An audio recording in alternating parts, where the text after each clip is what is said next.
By the permission of Allah, hearts are tested, lands are turned, and banners are raised. This is the story of a servant who asked for no glory but that of the faith. Selim, son of Bayezid, born in Amasya, in 1470 a prince forged by worship, and warcraft fluent in tongues, sharp in mind, and unwavering in resolve. His grandfather, Mehmed the Conqueror, once watched the boy wrestle and said, "If Allah wills, this son of mine will sit upon the throne, and Allah decrees what he wills." When the mantle of rule neared him in 1512, Selim did not inherit a calm sea. Waves rose from every side. In Anatolia, his brother Ahmed declared himself sultan over Karaman, and even sent his son to seize Bursa. Selim gathered 70,000 and advanced not for vengeance, but to restore unity. Ahmed fled east seeking help from Shah Ismail of the Safavids, and with that alliance the embers of civil strife glowed hot. Selim faced a choice that breaks rulers: spare traitors and lose the state, or excise the rot and heal the body. He chose the state. Conspirators at court fell. The treachery of another brother, Korkut, was exposed. And in a decisive battle near Nignevihir, Ahmed's army shattered. Ahmed was captured. The fitnah ended. Unity is mercy. Then Selim lifted his gaze from the palace to the map. The greatest threat was not in Rumelia or the islands, but in the East a rising power whose creed and blade was swallowing Sunni lands village by village. Before marching, Selim purified the home front. He sent scholars to call people to sound belief, warned border governors to watch for clandestine allegiance to the Shah, and demanded that those actively aiding a hostile foreign sovereign cease or face the law. He was not hunting opinions, he was sealing the breach through which foreign saboteurs bled Anatolia. A ruler is shepherd. A breached fence is betrayal of the flock. Only when the house stood firm did Selim move. He secured long truces with Hungary and Venice, not out of fear, but to free his sword for the true front. Then he marched east with a hardened host, janissaries with matchlocks, and a line of field artillery few had ever witnessed in open battle. The Shah burned fields, emptied granaries, and fled before him, hoping hunger would defeat the Ottomans. Selim answered with strategy previsions. She crossed the Black Anduit Saba. On the plain of Calderon, the matter was settled. Selim arranged his host in 3 lines: right under Sinan Pasha, left under Hazen Pasha, center under himself, and let the enemy charge. When the Safavid wings surged, Sinan feigned slackening, drew them in, and exposed them to the Ottoman guns. Cannon thunder rolled over the valley, matchlocks spoke. Horsemen fell in waves. The Ottoman left bled-hard Hazen Pasha was martyred, so Selim sent his guard to seal the line. By sunset, the Shah's right wing was annihilated, and he himself was wounded and fled. Victory is from Allah alone. You did not throw when you threw, but Allah threw. Selim entered Tabriz without a siege. He did not come to humiliate its people. He came to break the sword raised against the Sunnah. Supply and winter forced him to halt deeper advance, but the balance had shifted. Eastern Anatolia and Diyarbakir would not be surrendered to foreign zeal again. The shock of Calderon rippled. In Kurdistan and Diyarbakir, tribes and cities long pressed by Safavid rule rose and sent keys to Selim. Among those who stepped forward was Emir Halil Ayyubi, descendant of Salahuddin. Selim honored their courage, sent men and arms, and left their local emirs in place under Ottoman protection, respecting their customs while binding them to justice. When the Shah dispatched Gurkhan with 15,000 to retake the region, Ottoman commanders and Kurdish fighters met them in the field. They drew the enemy into a crossfire of muskets, shattered the line, and slew the invaders' chiefs. Diyarbakir and Kurdistan remained within the shelter of Islam's shield. Closetum, one more thorn to plucked.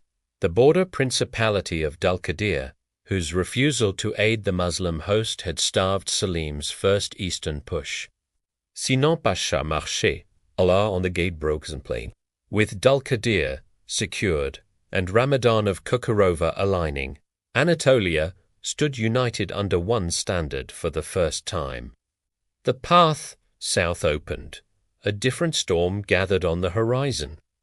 The Mamluk state once a sword, for the Ummah had withered under famine, intrigue, and the loss of the sea to the Portuguese. Red Sea ports were harried. Jeddah was threatened. The road to Makkah and Madinah looked vulnerable. Selim wrote to Consul al-Ghari, "Stand with us against the eastern and western threats. Let us guard the sanctuaries together." Replies were cold, messages crossed with rumors of Mamluk dealings with the Shah. Selim still sought peace until a haughty embassy of armed emirs arrived, and the die was cast. On the fields of Marj Debik, in 1516, two Muslim armies faced each other with tears in the unseen world. Selim arrayed his lines with 150 field guns. The Mamluk charge, heroic but bound to older ways, met fire they could not answer. Treachery within their ranks hastened the collapse. Consul al-Ghari fell. Selim did not rejoice. He walked the field whispering, "All are Muslims. All are Muslims." He entered Damascus offering security unasked, set affairs in order, and moved to Al-Quds. There, the people came out in joy, handing him the keys of Masjid al-Aqsa and the Dome of the Rock. Selim dismounted, prostrated, and thanked Allah, who honored him to be named servant of Al-Quds and the two sanctuaries. He confirmed judges, appointed a just governor, and departed after 8 days for the path of duty leads onward. Across Sinai, rain fell and sand hardened by Allah's mercy, and the army reached Al-Radaniyah at Cairo's edge. Tuman Bey, brave to the last, arranged his guns like a fortress line. In the pre-dawn, Selim swung a column around Muqattam, struck the rear, and unleashed his artillery. The field broke. Tuman Bey escaped, rallied street resistance that raged for days, and fled again until betrayal delivered him in chains. Selim respected the man he nearly pardoned him, but counsel and circumstance forced the judgment. Tuman Bey was executed at Bob, Zuwaila. Selim ordered honorable burial and mercy, trial purifi. With Egypt quieted, Selim returned stolen properties to their owners, freed the scholars of the 4 madhabs, seized earlier, honored the sharifs of the Hijaz, and received the keys of Makkah with the noble mantle and sacred banner trusts still preserved in top copy to this day. The Hijaz entered Ottoman care without a battle. The local leadership remained, and an Ottoman squadron was stationed at Jeddah to bar the Portuguese from the heart of Islam. The Red Sea was placed under a new Suez Admiralty, and Suleiman race began sealing Bab al-Mandab. In Yemen, order returned as its new governor acknowledged the Sultan, so the coasts could be defended in the name of Allah and his pilgrims. As the east steadied, the west surged. News of the Barbarossa brothers, Arouj, Ishaq, and Kaya al-Din rolled across the sea. Crusader armadas sunk, cities liberated, the banner of Tawhid raised over Algeria. Selim rejoiced, sent ships and men, and welcomed North Africa into the fold, so the Ummah's shield would span from Algiers to Diyarbakir, from Anatolia and Rumelia to Sham, the Hijaz, and Yemen. Even as he planned twin strikes Hungary on land and roads at sea, illness took him on the road, an abscess between his shoulders growing fierce. He bore it with Sabr for months and returned his affair to Allah in 1520, having ruled barely 8 years. But what years! He left to his son Suleiman not a crown of gold but a map of obligations, Al-Quds Makkah, Madinah safeguarded, Anatolia unified. The Eastern breach sealed, the Red Sea guarded, North Africa anchored, and the Sultan's title bound to service Khādim al-Haramayn, servant of the two sanctuaries. Selim did not worship war. He worshipped Allah. He did not chase conquest for pride. He broke sieges upon the faith. He made hard choices others would not, and he wept where others would boast. If we remember him, let it be with this dua, O Allah, accept from your servant what he did, seeking your face. Forgive his faults, honor his intention, and make us grateful for the safety of the sanctuaries. Victory belongs to Allah, Lord of the worlds.